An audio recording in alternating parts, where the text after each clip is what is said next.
दे रहे हैं, तेरे घर में पितृदोष है, 1 रुपए कमाते हो 1.25 रुपए खर्च होता है, मानसिक टेंशन बना रहता है। घर में एक व्यक्ति बीमार है, ठीक हुआ, दूसरा बीमार पड़ गया, दूसरा ठीक हुआ, तीसरा बीमार पड़ गया, तीसरा ठीक हुआ, चौथा बीमार पड़ गया।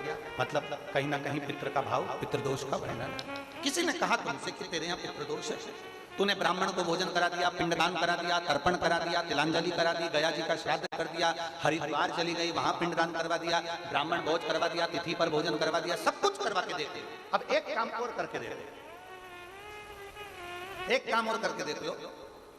जब तुम घर में भगवान शंकर की आरती, तुम्हारे घर में शंकर जी का शिवलिंग है, भले काय का भी हो, छोटा सा, भले सियोर का कंकर शंकर हो, नर्मदा का कंकर हो, चाहे शंकर पारक के हो, पीतल के हो, स्टील के हो, लकड़ी के हो, जिसके भी हो, लोहे के हो, पाषाण के हो, जिसके भी हो, शंकर का शिवलिंग अगर हमारे घर में है और आप रोज प्रतिदिन भगवान की आरती करते हो, प्रतिदिन, और आपको लग रहा है कि मेरे यहाँ तकलीफ चल रही है, ये ठीक ही नहीं हो रही, लगभग 1.5 महीना आप कम से कम 45 दिन, 1.5 महीने के करीब में ऐसा प्रयास करना कि भगवान की आरती, शिवलिंग, शंकर भगवान के शिवलिंग की आरती करने के बाद उस दिए को भगवान के सामने मत रखो, उस दिए को उठाकर जहां तुम पानी का मटका रखते हो, हंडा रखते हो, जिससे तुम पानी पीते हो, तुम्हारे रसोई घर में जो पानी का मटका, हंडा, बाल्टी, आरओ का पानी जिस मटके में गिरता है, हंडे में गिरता है, जिसको हमारे यहाँ पितरों का स्थान कहते हैं, उस स्थान पर, उस मटके के पास में, हंडे के पास में, उस बाल्टी के पास में, जहां रसोई घर में पानी रखते हो, उस रसोई घर में पानी जहां रखते हो, उसके पास में उस दिए को भगवान के सामने नहीं रखना। आरती उतारने के बाद उस दिए को ले जाके सीधे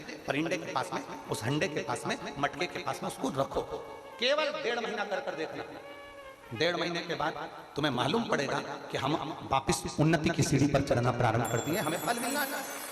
अब तुम्हें ना कहीं जाना है, ना कहीं आना है, ना कोई खर्चा है। खर्चा है क्या? ईमानदारी से बोलो, कोई तुम्हारा लाखों का रुपया लग गया क्या? रोज आरती करते हो रोज आरती। बस आरती का नियम बना लो कि हमको पितृदोष किसी ने बोला है, हमारे घर में अशांति है, पितृदोष है, कोई कह रहा है कि तुम्हारे घर में पितृदोष है, हमने सब कुछ करके देख लिया। अब हमें यह करना है कि महादेव की आरती जब होती है तो उसकी ज्योत का दर्शन करने पर 1000 कपिला गाय के दान का पुण्य मिलता है। तो ये पुण्य हम हमारे पितरों को देते हैं, जिससे उनकी मुक्ति हो जाए और हमें आशीर्वाद प्राप्त। उस दिए को नीचे नहीं रखना, आरती उतारने के बाद आरती पूरी हो जाए तब उस दिए को ले जाकर, जब आप ले जाकर उसको रखें तब उस स्थान पर रखें जहां पितरों का स्थान, जहां पितरों का स्थान।